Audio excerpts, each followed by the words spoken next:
Hey, this is Vishal here from Safal Niveshak, and I welcome you to the series of podcasts on my new book, The Sketchbook of Wisdom, which is a handcrafted manual on the pursuit of wealth and good life.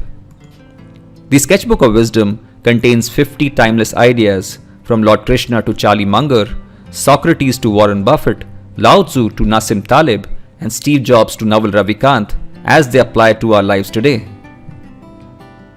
My topic for today is how to be okay when things are not. Have you ever watched a plate spinning show?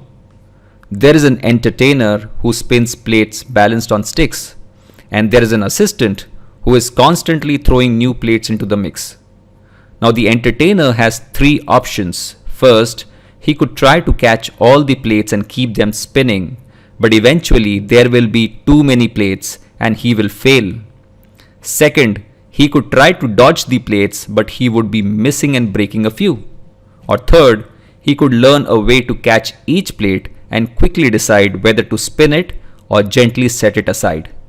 Now this third way requires great practice and focused attention, just as it does in real life situations.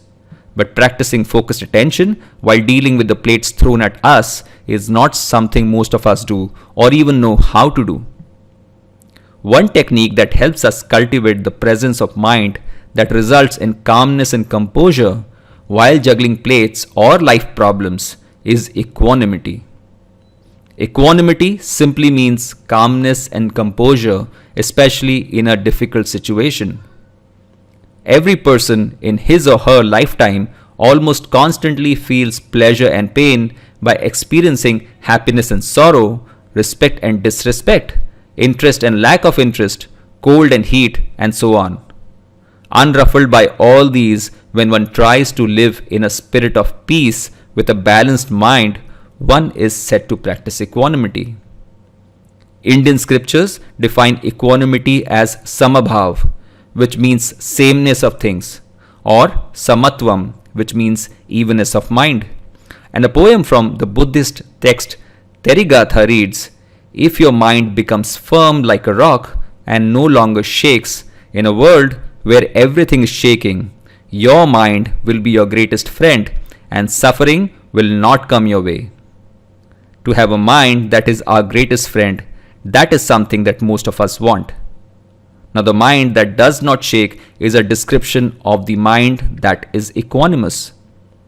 In its simplest form, equanimity is about living life in a constant calm and content state. It is about not letting the waves of everyday life throw us off our stride, or the emotions of those around us weaken our spirit. We need equanimity when we have done what we can and there is nothing more we can do, and we have to experience the results. Even when things do not turn out the way we want them to, equanimity causes the mind to remain calm and accept the outcome with peace. Being equanimous also protects us against what Buddhists call the 8 worldly winds, which are praise, blame, success, failure, pleasure, pain, fame, and disrepute. Becoming attached to or excessively elated with success, praise, fame, or pleasure can set us up for suffering when the winds of change shift. If we understand that our sense of inner well-being is not dependent on these winds, we are more likely to remain equanimous in their midst. Now we are simply not wired to be equanimous at most of the times, and it is terribly difficult to rid ourselves of the emotions of ecstasy and misery. Everything, including our triumphs and disasters, anyways shall pass, but the equanimity with which we allow them to pass will keep us sane always.